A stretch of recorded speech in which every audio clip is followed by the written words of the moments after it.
graduated from Trinity with an economics degree and an open mind. I took a role with ABN AMRO in their outsourced treasury. I had the opportunity to learn and to travel and to get that really real world feel, at least from my perspective, when it comes to treasury. I also took some roles in banking and accountancy, but then my next big career move was to Johnson & Johnson.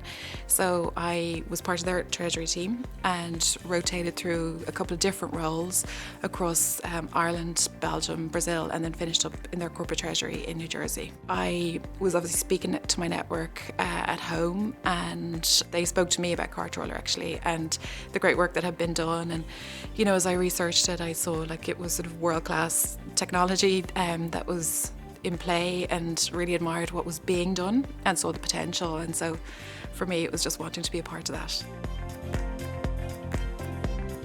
The challenges that I would face are really just that networking and the sort of what you could sometimes see as like an old boys club. So people that know each other, it's that same way of thinking, that group think.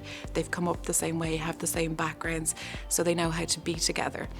And I felt that I had to work that bit harder to sort of get my point across, and not just to be, you know, like an idea sort of from the side that isn't really considered, but they're aware of, let's say. And so, like, particularly in my earlier career, like women and other role models, they became sort of aggressive, you know, that way. And it was a different way of working, a different way of being. And I found sometimes that I felt I had to be that way. And it takes an awful lot of energy when that's not you. Take whatever opportunities you can. Speaking with a lot of friends and people in the industry, they will tell you that most women won't apply for a role unless they can do it 100%. But like, there's not much growth there if you already know how to do it. Whereas like men maybe, for example, will go with 40% and pivot from that and know to learn. So I'd say, you know, put yourself out of your comfort zone and ask for those roles, like stretch opportunities, because you're growing your network.